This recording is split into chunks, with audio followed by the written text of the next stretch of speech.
Josh here with Frenetic Sports, talking a very long and very crazy Detroit Tigers win tonight, 8-6 over the Chicago Cubs.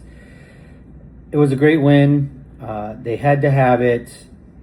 They couldn't lose this game after being up 4-0 with how hard it's going to even be to win one more over the next 2 days at Wrigley. They scored runs. I said that they should have opportunities to score runs against these pitchers that they're seeing. They did.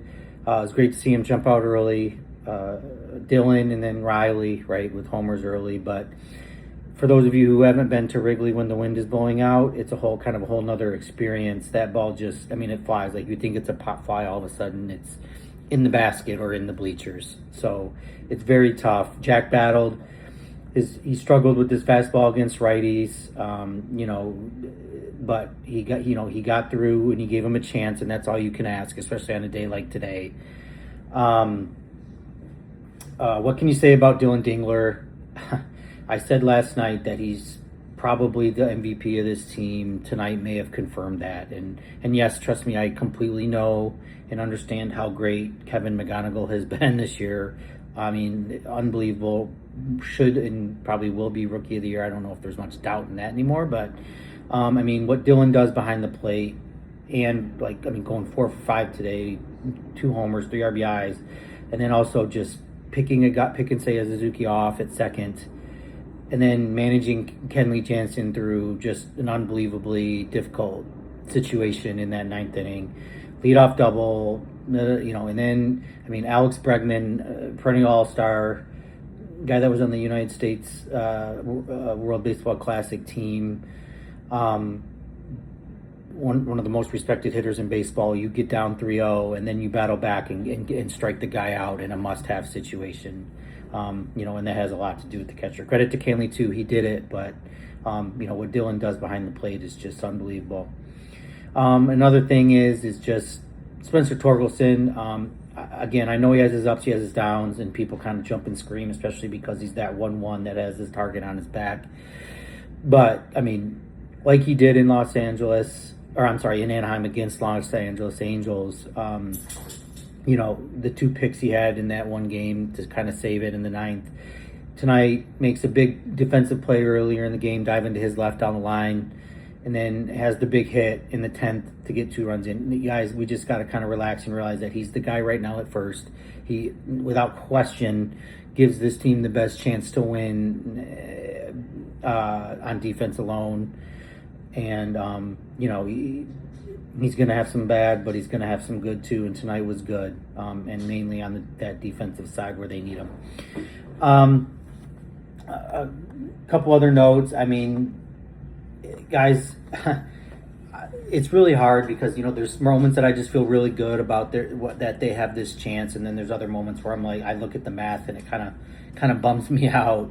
They got 62 games left. They're 6.5 games back.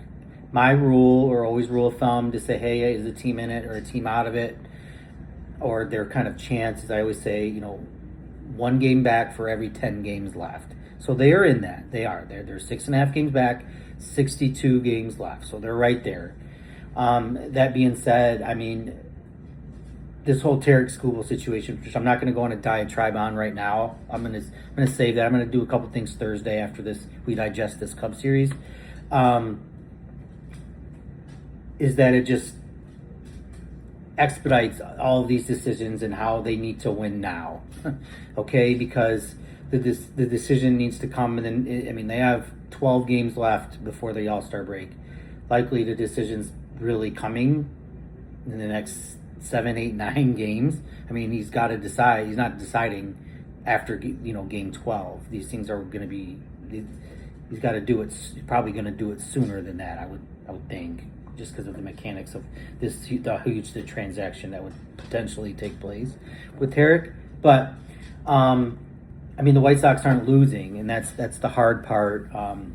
Wild card side, they're 4.5 games back, but they got 5 teams ahead of them. Boston won't lose, and then you got tonight was like the White Sox or the Rangers. Rangers are ahead of them in the wild card, so it's like which one do you want to win? I don't know.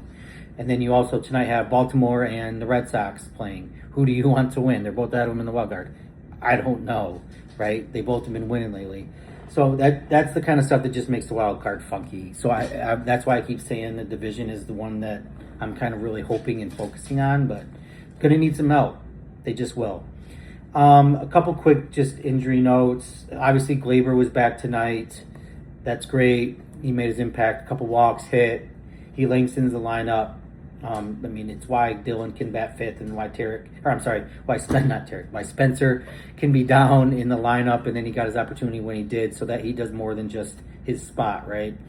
Javi starts his rehab tomorrow. Hopefully, he can be back maybe for the Kansas City series. I would think that's possible.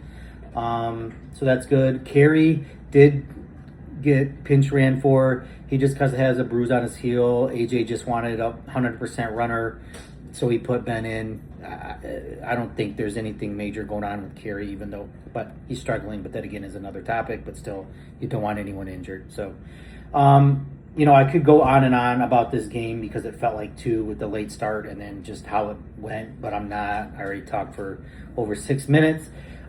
Huge win. They just had to have it.